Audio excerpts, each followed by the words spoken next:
Bismillahirrahmanirrahim. Ketakwaan, keberkahan, kemajuan, kebahagiaan lahir batin, dijauhkan dari wabah, penyakit, malapetaka, teror, kejahatan, dan lain-lain. Yang kedua, kita berdoa buat keluarga besar Al-Kautsar yang hari ini sedang sakit.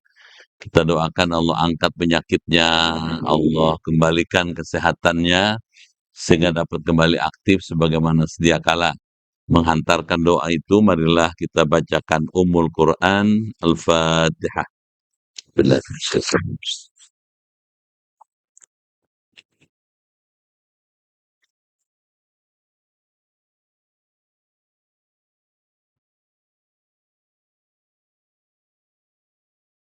Bismillahirrahmanirrahim. Ya Fattahu ya Alim, iftah abwaba qulubina binuri ma'rifatik wa akhrij alaina min dhulumatil jahli wal wahmi ila nuril fahmi wal ilmi waftah alaina abwaba ilmika kama fatahtaha ala anbiyaika wa ulamaika al-mutaqaddimin al-mutaakhirin wanshur alaina rahmataka ya dzal jalali wal ikram. Allahumma sallimna wa sallim dinana wa sallim ahlana wa auladana wa dzurriyyatana wa sallim jama'atana wa la siyama jama'ah Masjid Al-Kautsar min afati dunya wal akhirah wa la taslub waqtan naza' imanana wa la tusallit alaina man la yakhafuka wa la yarhamuna warzuqna khairai dunya wal akhirah innaka ala kulli syai'in qadir. Allahumma inna nas'aluka shifaan ajilan wa sihhatan tamman lana wa la siyama jamaah Masjid Al-Kautsar. Isfi'na ya syafi, isfi'hum ya syafi, anta syafi la shifa'a illa shifa'uka ya Allah, shifa'an la yughadiru saqaman. Rabbana atina fid dunya hasanah wa fil akhirati hasanah wa qina adzaban nar walhamdulillahi rabbil alamin. Bapak Ibu yang dimuliakan Allah, malam ini kita bersyukur dengan rahmat Allah dapat kembali bertemu, bermuajah di Masjid Al-Kautsar yang kita hormati ini. Untuk itu saya menyampaikan ucapan terima kasih dan penghargaan yang tinggi atas pilihan Bapak dan Ibu hadir di majelis ilmu malam ini. Saya doakan semuanya masuk surga, badannya sehat, umurnya panjang, imannya kuat, ibadahnya giat, rezekinya luas, hidupnya berkah, keluarganya sakinah, dan bisa husnul khotimah. Malam ini kita akan melanjutkan kajian kitab Bidayatul Hidayah yang disusun oleh Al-Imam Abu Hamid Al-Ghazali sampai halaman 69. Betul nggak? Betul ya? Silakan dibaca.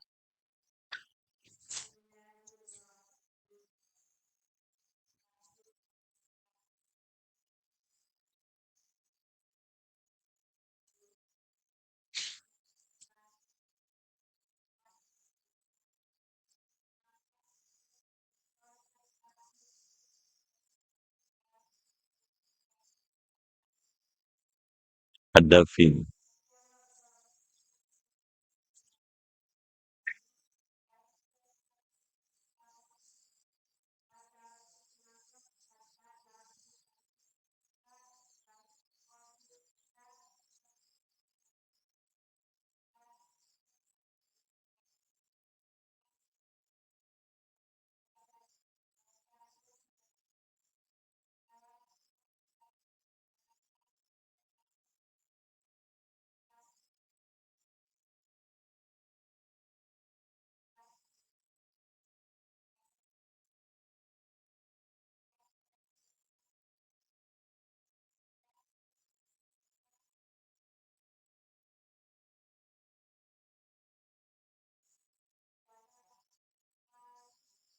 Sya'na walaki.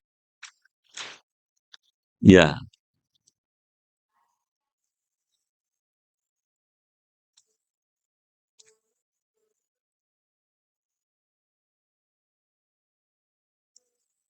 Iya, Bapak Ibu yang dimuliakan Allah, apa maknanya? Seperti apa pahamnya? Bagaimana maksudnya akan kita kaji malam ini. Bab yang kita sedang bahas adalah adabu baina tulu'i syamsi ila zawal. Adab yang bagus diperhatikan dari mulai terbit matahari sampai gelincir matahari. Dari mulai isyraq sampai zuhur gitu. Apa aja yang bagus dilakukan gitu. Apa aja amal yang bagus kita kerjakan gitu. Dengan sangat baik Imam Ghazali kemudian memberikan kepada kita petunjuknya. Fa'in da'atka nafsuka katanya. Maka jika mengajak kepadamu nafsumu. Jadi manusia itu dibedakan Allah dari malaikat karena manusia punya hawa nafsu. Malaikat tidak punya hawa nafsu. Gitu, ya. Malaikat punya akal, punya iman, tapi tidak punya hawa nafsu. Gitu. Manusia punya iman, punya akal, punya hawa nafsu.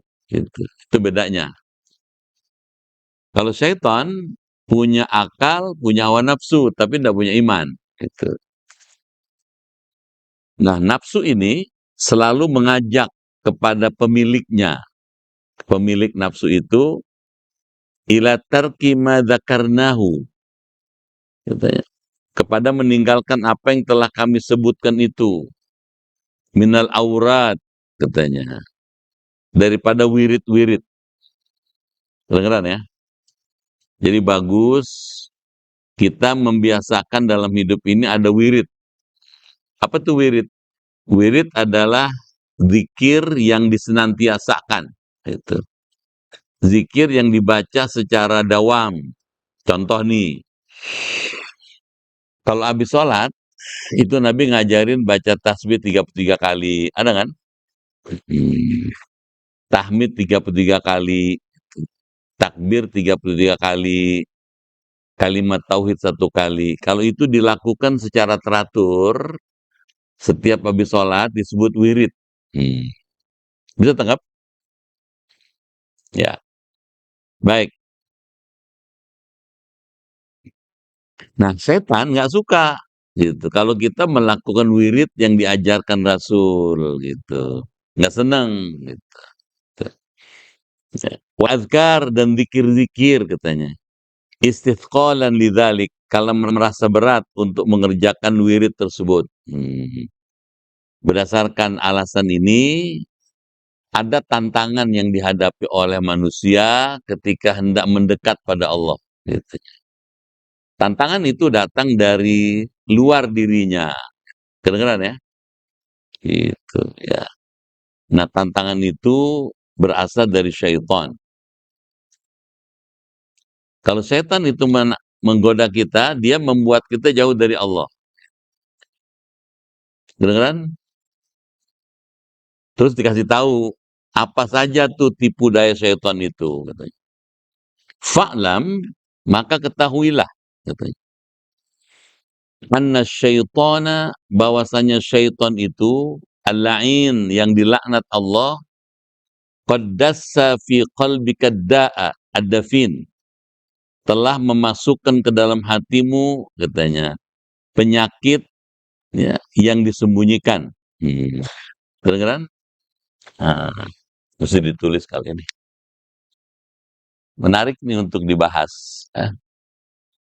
Ya, ini manusia nih.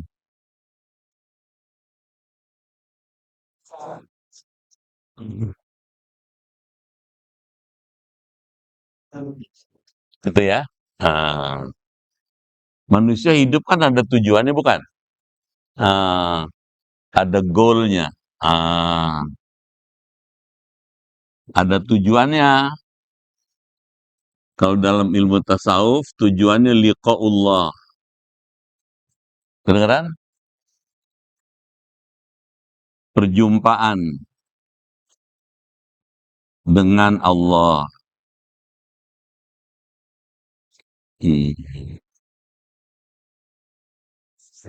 Quran surat Kahfi 110 itu. Karena tujuan manusia ini mau ketemu Allah, sesuatu yang mulia, sesuatu yang luhur, ya, ini disebut oleh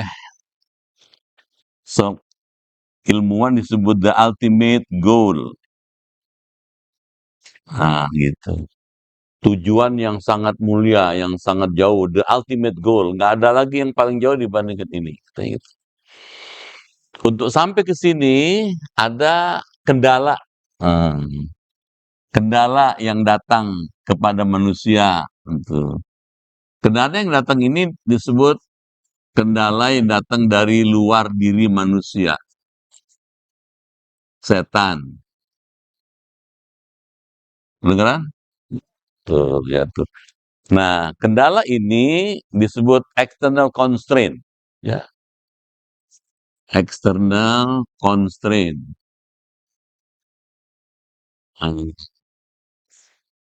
Kendala dari luar. Dia menggoda manusia. Kedengeran? Dari kata syaitana yastunu syaitonan. Syaitana itu jauh. Jadi syaitan itu makhluk rohani yang kerjanya menjauhkan manusia dari Allah. Gitu. Bisa tangkap? Tuh, gitu. Ngomongnya sedikit, tapi penjelasannya banyak. Karena Imam Ghazali kan dihormati oleh orang. Gitu. Nah, caranya bagaimana setan menggoda manusia? Gitu. Supaya manusia jauh dari Allah, bilwiswasah. Dengan bisikan. Nah, gitu. Digoda manusia dengan bisikannya. Alladzi yuwaswisu fi sudurin nas. Yang membisikkan ke dalam sudur manusia, dada manusia. Tuh, gitu. Banyak cara yang membisikkannya itu. Ketika ibu bapak mau pergi ke masjid, mau ngaji, setan bisikin. Ngapain sih ngaji-ngaji segala? Nggak ngaji juga makan, rumah udah bagus, duit banyak, segalanya enak, kendaraan punya, tuh tabungan banyak no. Ngapain repot-repot? Tuh, yang ngaji belum tentu masuk surga. Ada begitu.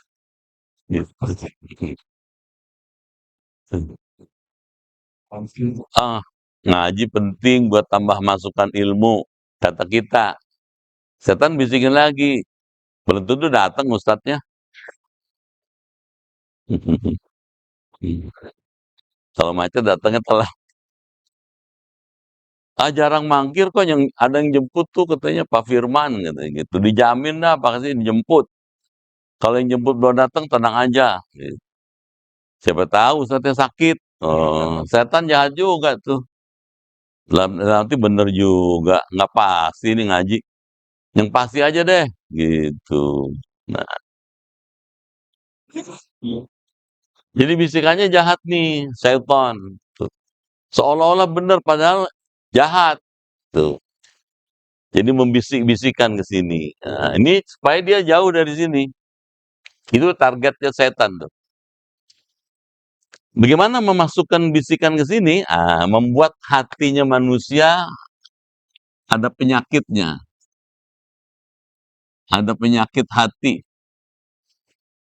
Ah, bukan.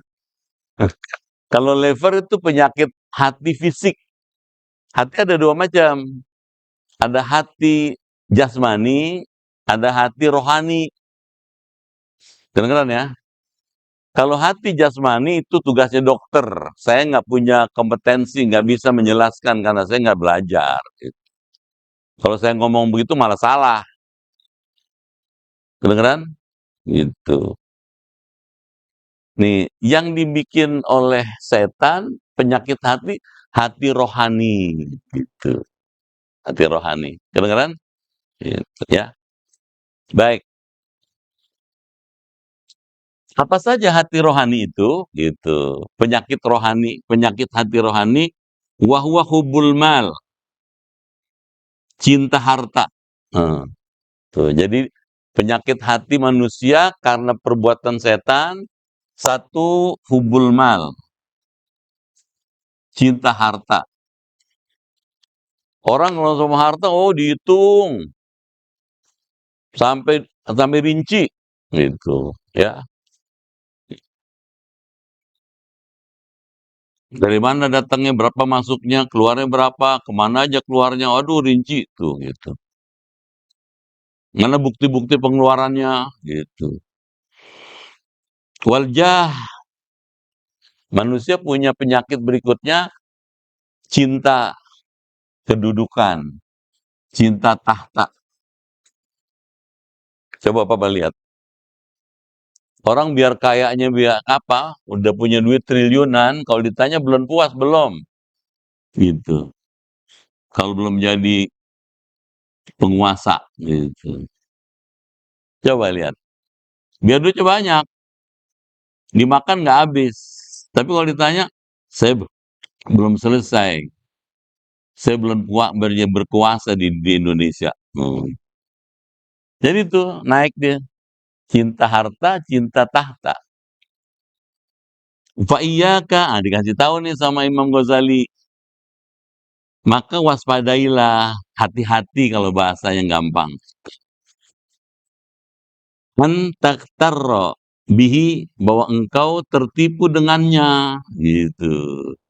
Jangan sampai tertipu dengan cinta harta, jangan sampai tertipu dengan cinta tahta, gitu. Emang ada bisa gara-gara cinta harta ngaji enggak? Gara-gara cinta harta zohor telat. Ada, tapi bukan orang Al-Kausar. Tuh. Gara-gara cinta harta gitu, sholat asar jam 6 kurang 5 menit.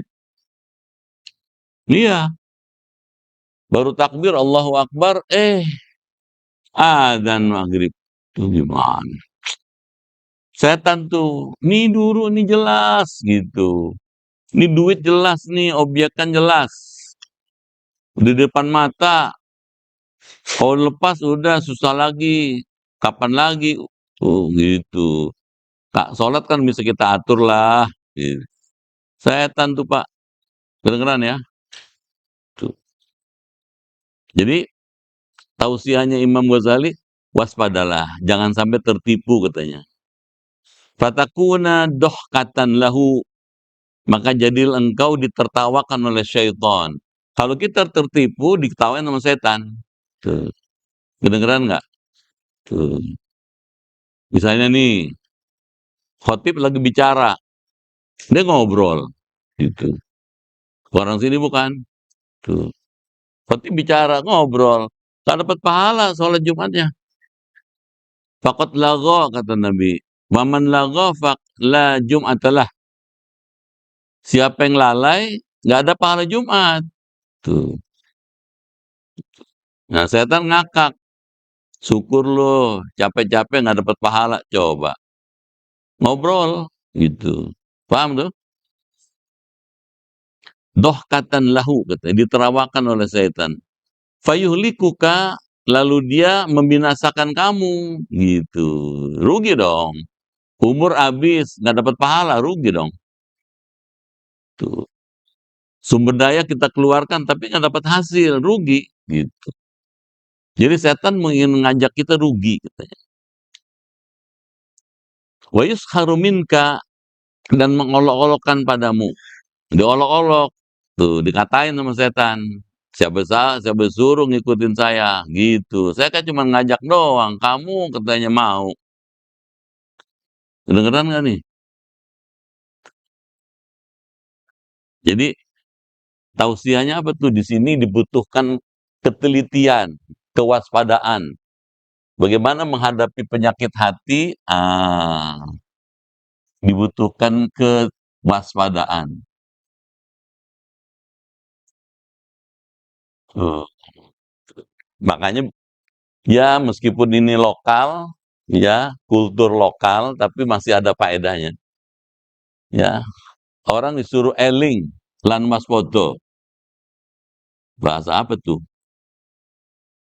Ingat dan waspada. Gitu. Ingat Allah. waspada terhadap bisikan syaiton, gitu. Itu yang ngajarin sebetulnya Wali Songo itu, Sunan Kalijogo. Kedengeran nggak tuh? Hmm. Dimasukkan melalui budaya wayang, gitu. Melalui Punokawan, gitu. Sebetulnya ini, antaktarro bihi, agar kamu tidak tertipu oleh bisikan syaitan, gitu. Karena susah pakai bahasa Arab, orang sono nggak ngerti, diterjemahkan pakai bahasa lokal. Tuh. Sampai situ. Fa'in jarrab nafsaka, maka jika engkau menguji dirimu, katanya, muddatan pada suatu waktu fil aurat, dalam mengerjakan wirid-wirid itu, wal ibadat, dan berbagai ibadah, fakanat, maka ternyata la tastaskiluha kaslan, dirimu, katanya, tidak merasa berat kepadanya karena semata-mata malas darinya. Tuh. Jadi kalau dengan kata lain, setiap bisikan yang membuat orang malas ini mesti dilawan. Apa nih? Lawan bisikan syaitan,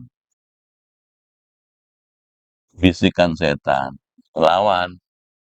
Tuh. Kenapa? Begitu dipraktekin kok enteng aja, nggak berat. Misalnya nih, baca tasbih 33 kali, bisa kan? Tahmid 33, takbir 33, tahlil 1 kali. Kalau dipraktekin ternyata nggak lama, nggak sampai 5 menit. Subhanallah, subhanallah, subhanallah, subhanallah, kan begitu. Tapi sebelum ngerjainnya udah dibisikin, alah, begitu-begitu nggak perlulah, sunah-sunah. Yang penting fulus. Mafi fulus mamfus. Fi fulus mulus. Oh, dalam arti bener juga nih. Kalau nggak punya fulus mampus. Kalau punya fulus mulus. Kalau terpikat dengan bisikan setan nggak mau ngerjain.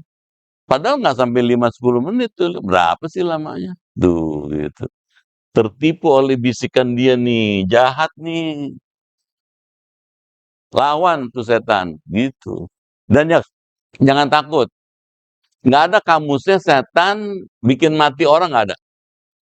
Nggak ada. Orang meninggal bukan karena dicekek setan, bukan. Nggak ada kan tuh. Orang meninggal kan udah ajalnya. Ajal nyampe situ.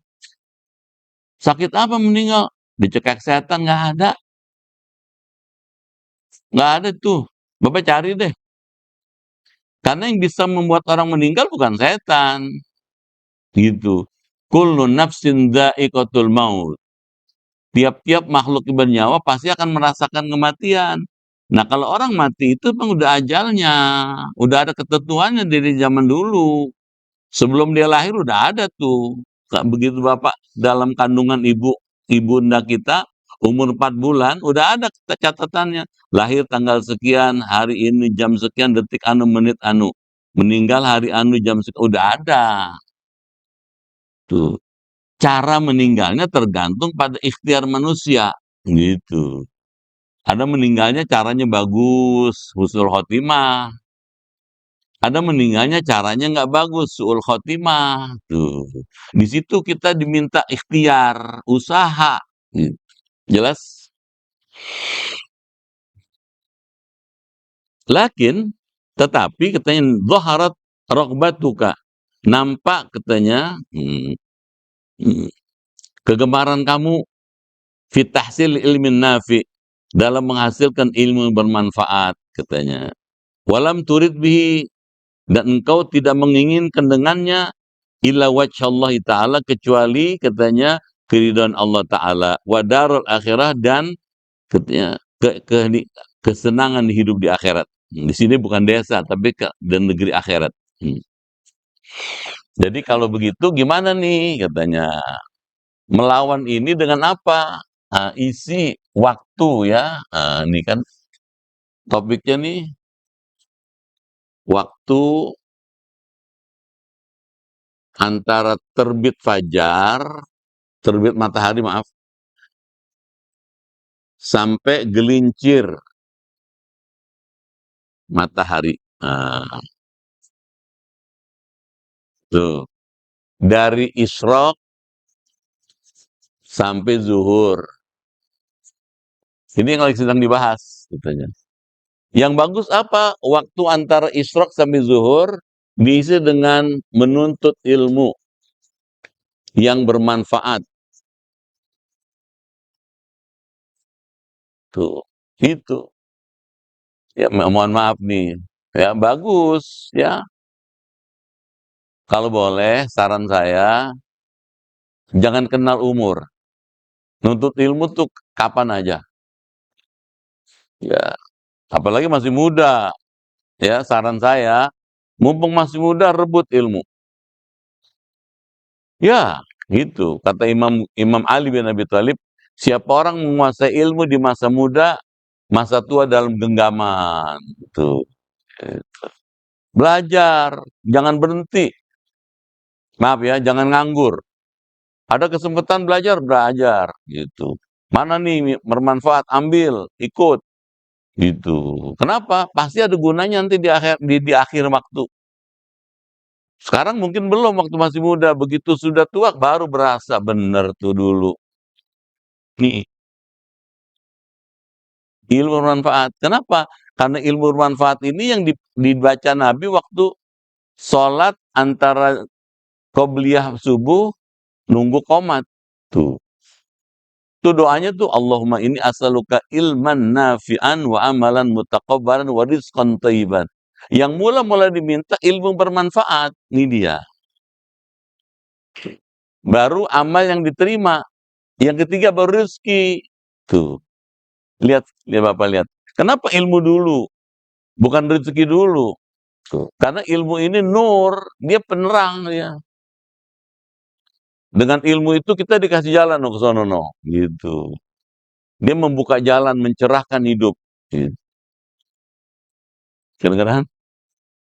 Ya biar udah ada umur nggak apa-apa.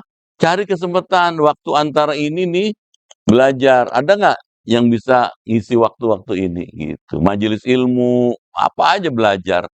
Belajar kan banyak. Nah, pertanyaannya ilmu bermanfaat tuh bermanfaat dalam hal apa gitu. Dalam 3 hal. Hmm. Satu, bermanfaat untuk kehidupan kita sehari-hari di dunia. Ilmu itu bermanfaat nggak buat keseharian kita? Gitu. Yang kedua, bermanfaat buat agama. Gitu. Yang ketiga, bermanfaat buat akhirat. Fid dini wa dunya wal akhirah. Gitu. Mesti Pak, ini 3 nih. Dengan kata lain, dalam seminggu mesti ada waktu yang kita sediakan buat ini nih. Ini. Tuh. Dan ilmu itu berkembang terus. Kalau kita nggak belajar, ketinggalan. Iya. Luar biasa Pak, percepatan ilmu itu. Sekarang kan orang bisa tidur sambil berdiri. Iya kan? Tuh. Sambil berdiri bisa tidur ya. Ada tuh, ada teknologi yang di Jepang. Gitu. Gimana? Kan gitu ya.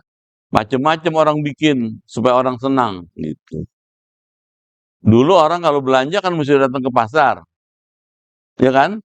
Sekarang begini-begini aja datang barangnya. Iya kan?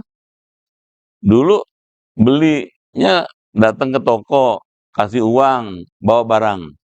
Sekarang kita kirim transfer, datang barangnya. Ada free ongkir lagi. Saya maksud cerita begini, ilmu berkembang terus gitu loh. Zaman berubah terus. Kalau kita nggak ngikutin ketinggalan. Teknologi makin maju Pak. Gitu. Teknologi komunikasi, teknologi informasi, oh berkembang terus gitu. Ya, kalau kita nggak belajar, habis, ketinggalan. Agama juga gitu. Agama mesti ngikutin tuh perkembangan itu, gitu. Dulu fikih klasik, babul buyuk namanya, bab jual beli. Kalau di Bapak baca kitab-kitab fikih klasik, nggak ada tuh online shopping, nggak ada. Itu mana carinya? Ada fikih muamalah muasirah. Kita fikih yang muamalah yang modern, yang kontemporer, baru ketemu. Jadi kalau gitu gimana? Bener Imam Ghazali, jangan nggak belajar, gitu. Ya, sayang kalau masih muda nggak belajar, masa tuanya nyesel. Coba dulu saya belajar, kalau dulu saya belajar, saya sekarang nggak kayak gini nih, gitu tuh. Banyak orang tua sekarang ngomong gitu. Bukan orang akal sekarang, bukan. Coba dulu saya belajar nih kitab-kitab Imam Ghazali nih, kitab-kitab begini. Saya mungkin nggak kayak begini sekarang. Tuh. Apa maknanya? Belajar penting gitu. Ya.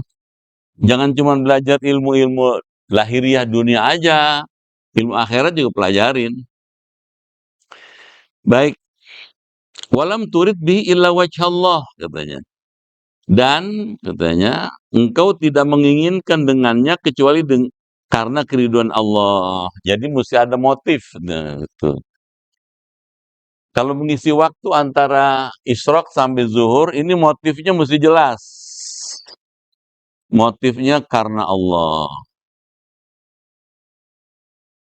Kenapa gitu? Karena kalau motif karena dunia, rugi. Ruginya di mana? Umur habis tapi nggak dapat pahala. Cari ilmu, mesti karena Allah. Ilmu apa aja? Ilmu dunia, ilmu akhirat. Tuh. Karena Allah gitu. Ya. Wadar akhirah karena kesenangan di akhirat. Fadzalika, maka yang demikian itu katanya afdalu min nawafil ibadat, lebih utama daripada melakukan ibadah-ibadah sunnah. Jadi kalau kita belajar ilmu, ya, ini lebih bagus dibandingkan ibadah sunnah itu, ya. Ini besar, ini mencerahkan hidup. Ya, kalau ibadah sunnah buat diri sendiri aja, tapi tidak tercerahkan ke depan itu. Kalau ini mencerahkan hidup dia, ya.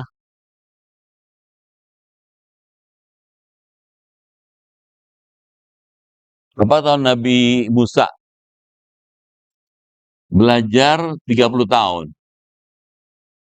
Udah jadi nabi masih belajar 30 tahun. Gitu. Ya. Kalau kita baru belajar belum sampai 30 tahun, nggak boleh sombong. Nabi Musa aja masih kalah sama Nabi Khidir. Iya, tuh. Nabi Khidir punya ilmu laduni yang bisa melihat sesuatu yang dibalik yang nyata. Bisa mukasyafah gitu. Nabi Musa nggak bisa ngelihat itu, nggak tahu itu, gitu. Jadi kalau gitu mana gabungan antara ilmu duniawi dengan ilmu ukhrawi akan membuat orang menjadi lengkap. Gitu. Kalau kita baru tahu komputer aja belum cukup, kedengeran nggak? Belum. Itu cuma dunia doang. Tuh, mesti ada ilmu akhiratnya, gitu. Misalnya, paham ya? Kita lanjut lagi. Mahma katanya kapan-kapan katanya. Sohat niat tuh katanya.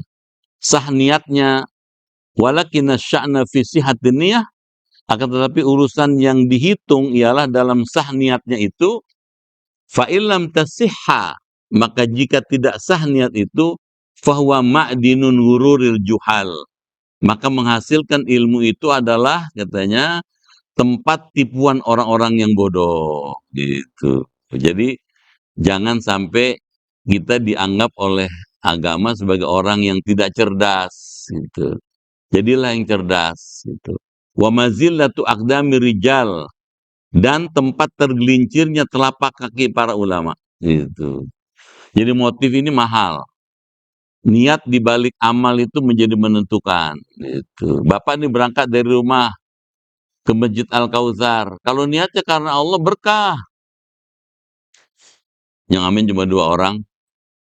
Iya, berkahnya ada. Tuh. Begitu rapi pengajian, Mang Aib berangkat. Ada aja gitu. Ada berkah duniawi itu gitu. Padahal kita kemarin kan bukan itu. Tuh. Ada aja berkah. Kalau Bapak datang ke sini karena ngarepin Mang Aep, mana Mang Aep? Kalau ngarepin itu, dapat itu tapi nggak dapat pahala. Itu. Jadi mesti motifnya Allah dulu nih. Kalau Allah yang kita kejar, dunia ngikut. Kalau dunia kita kejar, Allah luput.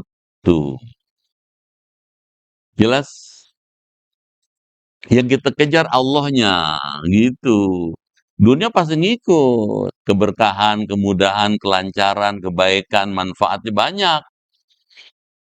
Tuh, gitu. Paham Den ya? Hmm.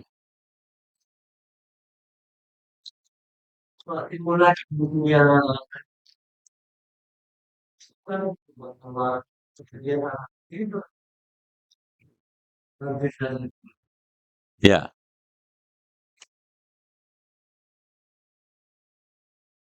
ya, ya. Ilmu itu kalau dilihat dari caranya ada dua macam. Gitu. Ada ilmu yang achievement, diperoleh dengan usaha. Itu Nabi Musa, gitu. Usaha, belajar, gitu. Berusaha mendapatkannya, gitu. Ada ilmu yang given, diberi, yang diberi oleh Allah, katanya. Nah, ketika itu kedua ilmu dipertemukan, ternyata lebih unggul ilmu yang given itu, yang laduni itu. Tuh. Di mana unggulnya? Gitu. Nabi Khidir bisa tahu. Tuh. Kalau anak ini nanti gedenya akan menjadi problem maker, pembuat problem, bikin masalah. Bapaknya dan ibunya yang soleh itu bisa berubah agamanya. Masyarakat menjadi terkacaukan oleh perbuatan si anak ini karena pengaruhnya besar gitu. Daripada nanti menjadi problem maker, sekarang aja dibinasakan. Pertanyaan dari mana dia bisa tahu itu? Kan gitu pertanyaan. Kemampuan dia melihat jarak jauh ke depan yang hanya dimiliki oleh orang yang punya ilmu laduni. Itu bagian dari pengetahuan Allah. Allah itu punya pengetahuan ya'lamu ma baina aidihim wa ma khalfahum. Allah bisa tahu apa yang akan terjadi di masa depan. Dan Allah bisa tahu apa yang terjadi yang masa lampau katanya. Nah, salah satu yang di kecepratan, tahu kecepratan nggak? Dicepratin aja sedikit oleh Allah untuk Nabi Khidir. Tahu dia, nih anak gedenya bakal begini, bakal ini udah punya punya masa depan anak itu gitu. Dan itu tidak salah.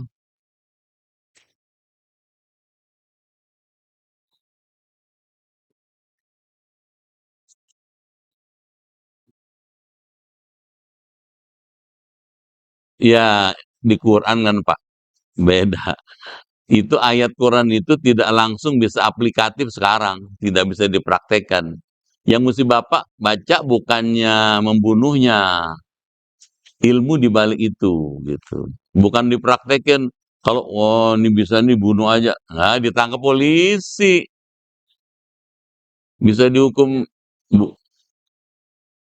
Nah, itulah gunanya belajar ilmu. Guru ngajarin, Pak. Ilmu laduni itu sesuatu yang mencerahkan masa depan, gitu. Jangan dipraktekin langsung. Dan orang yang punya kualifikasi kayak Nabi Khidir tidak semua orang. Tidak semua orang bisa kayak Nabi Khidir. Itu karena pemberian, Pak. Makanya tidak bisa kita kemudian mempraktekkan menjadikan diri kita seperti Nabi Khidir, nggak bisa. Pengen jadi Nabi Khidir terus apa namanya apa apa apa namanya diem aja gitu ya, pengen dapat ilmu nggak bisa Pak, itu pilihan Allah gitu, nggak bisa kita kepengen jadi Nabi Khidir, nggak bisa kalau bukan pilihan Allah, nggak bisa gitu. Dan tidak bisa dipraktekkan oleh kita, tidak bisa ditiru. Yang mesti ditiru adalah bahwa ilmu Allah itu jauh lebih unggul dibandingkan ilmu hasil usaha manusia, itu yang mesti ditangkap. Bisa tangkap nggak? Makanya Nabi Musa nggak bisa nerima. Kenapa kamu bunuh? Anda nggak ada dosanya. Itu diomelin oleh Musa. Kata Nabi Khidir, "Kan sudah kasih tahu, kamu emang nggak sabaran orangnya. Jangan tanya apa yang saya kerjain." Nabi Khidir udah tahu nih, ini orang nanti bakal nanya melulu nih, udah tahu dia. Tuh. Nah, ada orang-orang sekarang, Pak, yang bisa tahu sebelum diberitahu. Mukasyafah namanya. Itu kalau bahasanya Wali Songo, weruh sadurunge winarah. Ada orang-orang bisa tahu, nanti ada tamu nih bakal datang gini-gini, bisa lihat dia, gitu. Cuma dalam posisi bukan seperti Nabi Khidir, gitu. Kedengeran nggak? Enggak ya, gitu. Tadi saya kasih contoh, saya pernah datang ke rumah orang, saya mau ke rumah ada orang alim, ahli tafsir, hafal Quran, punya pondok pesantren luas di Jawa Barat, gitu. Ya. Saya nggak ngasih tahu kalau mau datang ke rumah beliau. Saya datang dari Jakarta ke rumah teman saya di kota, gitu. Sampai sana jam 10 diterima sama teman, kata si teman itu yang saya datengin, "Barusan ajengan dari sini. Kata ajengan bilang sama saya, nanti kalau Ustadz Sutrisno datang kasih tahu, ditunggu di pondok," katanya. Tuh. Padahal saya nggak ngasih tahu kalau mau datang ke rumah dia. Saya nggak ngasih tahu kalau mau datang ke rumah beliau mau ziarah, mau silaturahmi.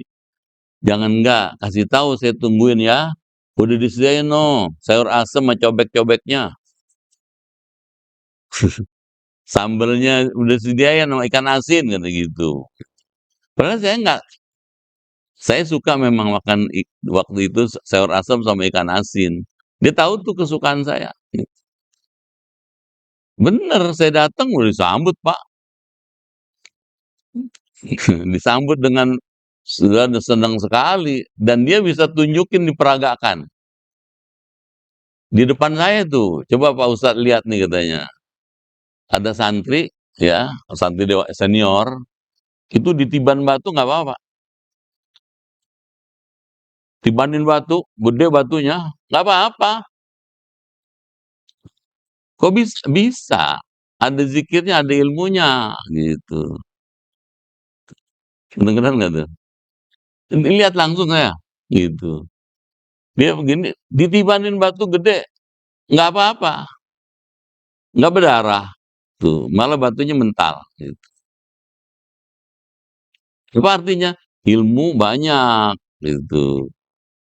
Dan itu fakta itu. Sayang saya waktu itu nggak mikir saya videoin ya, gitu. Kan nggak kurang sopan dong datang ke rumah orang divideoin. Hmm, hmm. Pondoknya masih. Betul itu, diperagakan langsung, gitu. Artinya kalau kita nggak punya pengetahuan sampai situ, kita jangan terus merasa paling hebat, gitu loh. Ada orang yang ternyata lebih unggul lagi dari kita. Ada zikirnya, ada bacaannya, ada doa-doanya. Dulu saya baca, tapi sekarang enggak. Setangkap ya, Pak? Baik. Atau mau nanya aja langsung? Yang lain boleh nanya.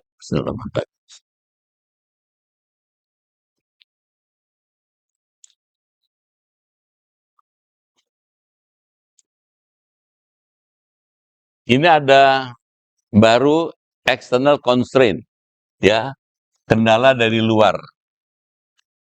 Ada kendala dari dalam. Tuh, al-hawa namanya, al-hawa.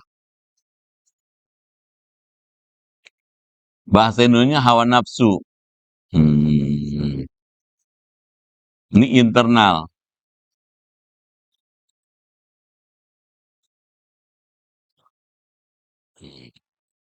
Ini pengaruhnya besar ke sini, gitu. Ya, ya. Apa misalnya males, gitu, segan, capek, gitu. Gitu. Misalnya nih Bapak dengar azan subuh. Begitu dengar azan subuh, hayya 'alas shalah, gitu. Malaikat bilang, "Cepetan bangun, udah azan noh, pahalanya besar," kata malaikat, gitu. Setan bilang, "Baru juga azan, belum ada orang." Baru Kang Aib doang, itu. Baru muadzin doang katanya, ngapain repot-repot nih kata dia nih. Setan ngomong begitu, ini nautin. Emang capek saya nih, gitu. Jadi ogah. Begitu, saya mau lawan nih, lawan bisikan setan, saya mau lawan gitu. Nih kata setan, sholat subuh di rumah juga sama. Kenapa sih pakai jalan-jalan ke masjid segala sih? Tuh. Di luar gerimis no, kata dia nih. Badan bilang, iya ya, kalau udah sakit nggak cukup sedikit. Nah, ini kalau berkolaborasi, ini jauh dari Allah, gitu. Kalau ini kerjasama nih, jauh dari Allah. Tuh, dibutuhkan ilmu di sini. Ilmunya itulah ilmu tasawuf.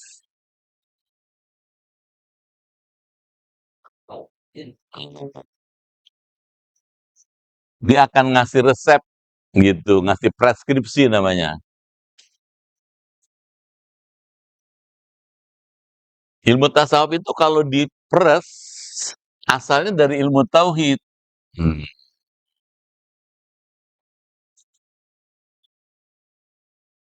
Itu.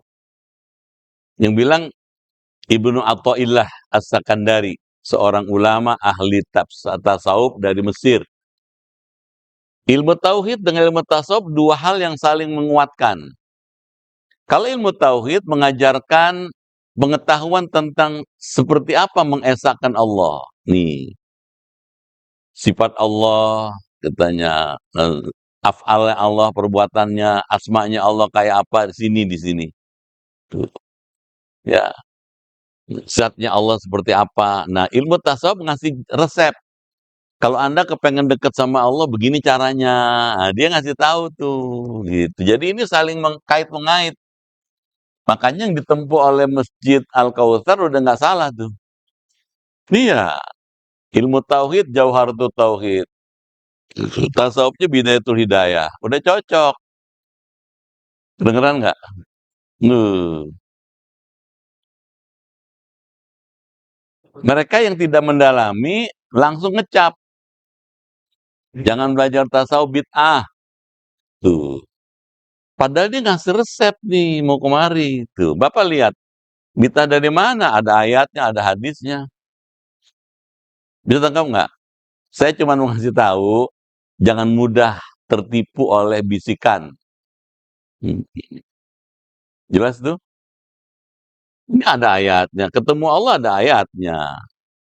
Setan itu hawa nafsu, setan juga ada. Inaukan adu wa mubina. Setan itu musuh yang nyata. Jelas tuh. Ini ada ayatnya. Inna nafsal amaratun bisu. Hawa nafsu itu selalu mengajak manusia berbuat buruk. Semuanya ada ayatnya. Jangan karena nggak suka langsung dibilang bid'ah. Kedengeran nggak tuh? Belajar dulu.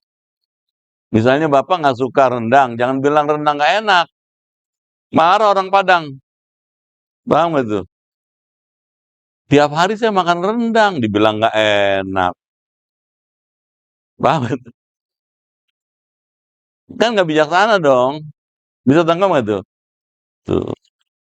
Jadi yang bagus mesti dibangun. Nah, yang mesti bangun ada sikap apresiatif,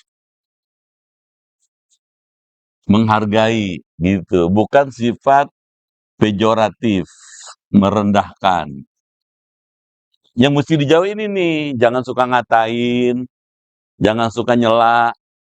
Kata Imam Ghazali, ilmu itu berkah kalau kita menghargai. Ilmu itu tidak berkah kalau kita suka melecehkan orang. Jadi yang kita cari berkahnya, itu. Jelas tuh? Ini ngaji-ngaji gini nih, kayaknya kan sepele, ngaji-ngaji begitu gue juga udah tahu katanya gitu. Bukan soal udah tahu apa enggaknya, barokahnya lain. Gitu. Saya ngajar dibuka baca Fatihah, ditutup dengan doa, baca Fatihah lagi. Itu kan ingin menghadapkan ada ayatnya, gitu. Nggak ada dalilnya tuh ngaji pakai bismillah, pakai baca Fatihah. Tuh, bid'ah aja lu katanya. Dengerin Ustaz Sutrisno katanya. Namanya Sutrisno gitu. Udah nggak menjamin dah gitu. Kira-kira saya baca Fatihah itu ada dalilnya. Ya ayyuhalladzina amanu taqullaha wabtagu ilaihil wasilah. Surat Al-Maidah ayat 35. Hai orang yang beriman, bertakwalah kepada Allah, carilah jalan yang dengan jalan itu menyebabkan engkau dekat pada Allah. Kita ngaji ini kan pengen dapat ilmunya Allah, bukan? Nah, agar dapat ilmunya Allah, kita mesti dekat pada Allah dong. Nah, untuk bisa mendekat ada wasilahnya. Wasilahnya dengan amal soleh. Salah satu amal soleh baca Quran. Quran yang ada 114 surat yang paling pokok tuh Fatihah. Tuh. Bisa tangkap nggak tuh? Ya, maksud saya gini, jangan ikut-ikutan. Paham nggak tuh? Tuh. Kalau kita nggak ngerti, coba tanya dulu gitu. Paham ya? Hmm. Kayak begini. Masa ngaji ada garis-garis begitu katanya. Orang kalau nggak demen ada, masa ngaji pakai garis-garis begini katanya, pakai panah-panah. Karena nggak demen aja. Ya. Yang penting paham. Ya, kan begitu bukan? Jelas?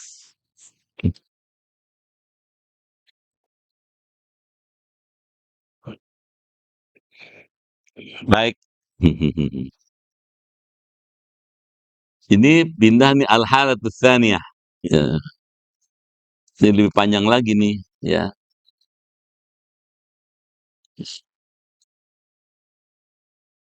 Allah takdir ala tahsilin ilmin nafi' fid din katanya. Bahwa engkau tidak mampu katanya untuk menghasilkan ilmu bermanfaat dalam agama, walakin akan tetapi tashtaghilu biwadha'ifil ibadat minadz-dzikri wat tasbih wal qiraat was shalah. Maksudnya gini, kalau kita nggak bisa mengisi waktu antara isyraq sampai zuhur itu dengan belajar ilmu, misalnya gitu, isilah dengan ibadah, ibadah fisik. Nih, ngasih alternatif nih. Kalau alternatif pertama ini nggak bisa dijalankan, maka ada opsi kedua. Opsi kedua apa? Ibadah. Tuh, ibadah sunnah, nawafil. Ibadah sunnah nawafil yang dilakukan antara isyraq dengan zuhur apa tuh? Duha. Hmm. Waktunya nih, gitu. Kalau misalnya di Al-Kautsar, kalau antara isyraq sampai zuhur nggak ada pengajian. Kalau pergi jauh nggak sempet, ya sudah isi dengan sholat duha, gitu. Jadi nggak ada kosongnya, nggak ada nganggurnya, nggak ada kata nganggur. Yang ada adalah hidup ini mesti diisi dengan kegiatan produktif. Tuh. Amal-amal produktif yang menghasilkan manfaat. Apa misalnya? Katanya, minadzikri berzikir. Tuh. Kalau sholat duha itu udah zikir, tilawah,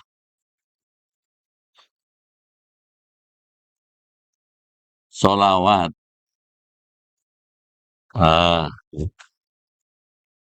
saya jam segitu dagang, misalnya kerja, kan bisa dong sebelum kerja dagang, ya bisa diisi dengan sholat duha. Misalnya dagang jam 9, jam 8 duha bisa kan? Tuh, duha. Duha tuh dua, dua, dua, dua. Paling sedikit 2 tambah 2. Paling sedikit. Tuh, ya. 4 rakaat. Kenapa? Karena ada hadisnya. Hadis qudsi malah. Irka'li arba'a rakaatin awalan nahar. Rukulah kamu untuk aku, akunya Allah. 4 rakaat di awal siang. Akfi ke akhirahu. Aku cukupkan rezekimu di akhir siang. Yang ngomong Allah tuh, Pak. Kedengeran nggak, Bu? 4 rakaat 2 kali salam. Tuh paling sedikit, minimal. Nah, orang Al-Kautsar mesti punya habit, kebiasaan. Kebiasaan apa? Paling sedikit tiap pagi, duha 4 rakaat. Tuh, bisa kan?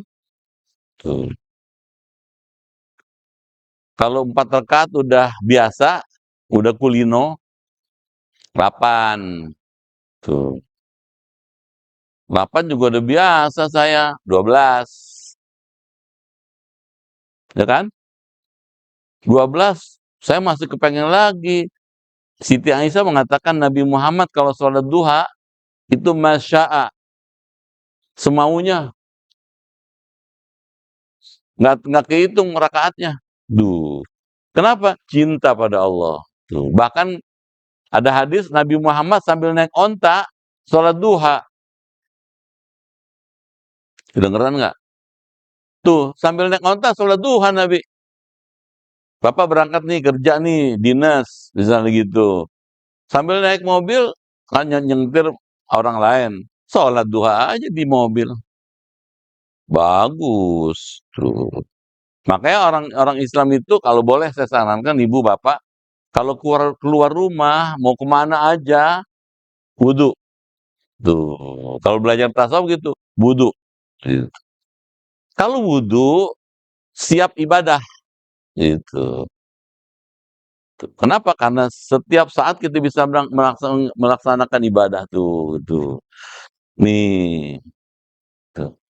Bacanya apa kalau 8? Kan begitu misalnya. Rakaat pertama wasyamsi waduhaha, bisa kan? Rakaat kedua waduha, gecel. Rakaat ketiga 4, alam naso, alam taro, gampang lagi. Betul nggak? 4. Rakaat kelima ke-6 watini ina anzal, 6. 5, 6. Udah kan? Tuh. Ah, saya masih mau sholat lagi nih. 7, 8. Bisa. Apa tuh? Ijazul wal adiyati. Diam aja. Hafal kan? Ijazul zilatil ardu sampai selesai. Wal adiyati dhabha fal muriyati qadha sampai selesai gitu. Saya masih kepengen lagi nih, apalagi Jumat Pak tadi itu, bagus tuh. Nih tadi pagi tuh. Udah 8. Ah, saya masih kepengen nih beramal soleh nih. Mumpung badan sehat, waktu ada, kan begitu bukan? Nyelengin. Apa nyelengin? Nabung.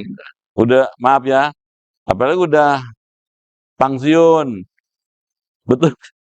Ini mau ngapain lagi? Udah, bikin lagi 9, 10, gitu kan? Al-Qari'ah, tuh. Al-Hakumut, bisa kan? Hafal, tuh. Jadi makin kemarin makin mudah tuh. Udah 10 masih kepengen lagi. Orang kalau cinta kan berapa juga dikerjain. Buat entar dulu Pak. Bikin lagi 11, 12. Tuh. Apa tuh? Walaili wal asri, gampang kan? Bagaimana kalau nggak hafal? Tuh. Bapak yang hafal apa nih? Al-Hakumut wal asri, salam. Gampang kan? Wailul alam taro, salam. Tuh. Udah nih. Lilafi aro'aita, salam. Bisa kan? Tuh. Ina atoyna sama al kafirun, salam. Udah berapa tuh? Idza tabat, salam. Al falak an-nas udah 12. 2 kali 2 berapa udah? 20 udah. Ngapal juga Pak Ustadz. Cecer kuliah kulhu. Apa? Yang penting sholatnya. Paham gak tuh? Tuh. Ya, mesti ada aktivitas yang kita kerjain nih. Tuh. Kalau sholat 2 udah zikir. Zikir kan bisa dengan lisan, bisa dengan hati, bisa dengan badan. Tuh. Ibu nih, bisa zikir dengan badan apa? Ngurusin keluarga, ngurusin suami, ngurusin anak. Ini juga zikir juga. Jadi jangan dibayangin zikir cuman baca dengan enggak. Ngurusin keluarga juga zikir juga tuh. Asal niatnya karena Allah. Paham gak tuh? Tuh, tilawah baca Quran. Kalau Bapak baca kitab Nasrul Ibad, ada kan? Tanya sama kiai ngajar. Paling sedikit kalau kita satu hari itu baca Quran 100 ayat. Nih. 100. Banyak amat 100. Watini aja kadang-kadang buntut cewal asri, suruh baca Quran 100 ayat. Jajal dulu, jajal. Gitu. Jangan dengerin bisikan dia nih. Jangan dengerin 100 ayat katanya. Jangan dengerin bisikan dia. Bapak baca surat yang pertama itu Al-Waqiah. Berapa? 96 kan? Tuh. Surat kedua Al-Muluk 30. 30 tambah 90 udah 120. Kan? Bisa. Kalau udah apal gampang, Pak. Kenapa tuh dua itu penting? Kalau Al-Waqiah jaminan rezeki. Al-Muluk jaminan nanti masuk di kubur. Kita kan kepengen dong. Kalau di Villa Kelapa 2 tidur enak, makan enak. Kita kepengen di kubur juga tidurnya enak sono. Al-Muluk baca. Tuh. Kalau belum hafal gimana? Buka tuh, buka. Paham gak tuh? Kan ada aplikasi Quran. Ada kan? Nah, cuman kalau mau pakai aplikasi Quran mesti di-setel dulu. Paham gak tuh? Ghairil maghdubi alaihim waladdallin. Amin. Thread Al-Waqiah. Jangan waladhdallin. Duh, mana dia nih? Aduh, bisa batal. Paham tuh? Udah di-set dulu gitu. Paham ya? Ini aja kalau dikerjain bagus, Pak. Itu dulu deh, sederhana dulu, jangan soal susah gitu ya. Iya, ya, itu itu banyak, Pak. Yang enteng dulu Pak nih. Ini yang nggak gampang-gampang dulu. Kalau Senin ada 1000 kali, Selasa 1000, Rabu 1000 gitu, itu udah kelas menengah, yang udah doyan. Kalau baru-baru belajar tasawuf terus zikir 1000, udah enak aja udah. Nah, nanti terus jadi begini, ada orang bilang gini, kamu jangan belajar tasawuf, nanti jalan miring. Siapa bilang? Bukan jalannya miring karena belajar tasawuf, bukan. Cara belajarnya tidak metodologis, tidak sistematik. Tuh, kedengeran ya? Ini kayak begini nih, kayak orang minum obat. Minum obat oleh dokter dibilang satu hari cukup 3 kali, sehari satu, pagi satu, siang satu, sore satu. Dia karena kepengen cepet-cepet baik, sehari sekali makan 3. Jadi sehari 9. Singit. Paham nggak tuh? Miring jalannya. Gitu. Karena salah metode. Karena dia nggak dikasih nih. Ini dulu. eh, ini nggak berubah. Tambah lagi gitu. Paham nggak tuh, Pak? Makanya saya nggak ngasih yang 1000 dulu. Ini dulu deh nih. Yang gecel dulu. Paham ya? Ini aja kalau dikerjain bagus udah. Ntar kalau udah doyan, udah seneng, udah ketagihan, baru tuh yang lebih lagi gitu. Jelas ya? Ngomong di jam 2 nih. Cukup dulu ya. Ya ngaji kalau kebanyakan susah nangkepnya. Ngamalinnya juga susah. Gitu. Miring lagi ntar. Baik, kita baca doa ya.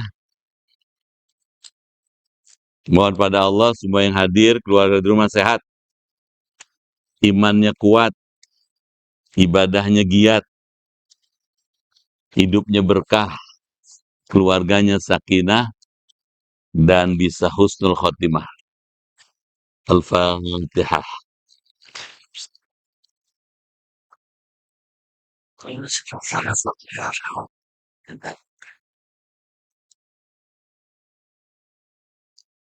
Bismillahirrahmanirrahim. Allahumma bihaqqil Qur'an wa bi kalamikal qadim wa bi Muhammadin khatamin nabiyyin wa bi haqqi ummil Qur'an alimnal Qur'an wa faqihna fid din wa alimna ta'wil wahdina ila sawa'is sabil. Allahumma inna nas'aluka imanan kamilan wa yaqinan sadiqan wa rizqan wasi'an wa qalban khashi'an wa lisanan dhakiran wa badanan sabiran wal afwa indal hisab wa najata minan nar. Allahumma khtim lana bi husnil khatimah wa la takhtim alaina bisu'il khatimah. Rabbana atina fid dunya hasanah wa fil akhirati hasanah wa qina adzabannar walhamdulillahi rabbil alamin. Sekian, lebih kurang mohon maaf, terima kasih, sampai jumpa lagi. Assalamualaikum warahmatullahi wabarakatuh. Inna a'tainakal kautsar fasalli li rabbika wanhar inna shani'aka huwal abtar.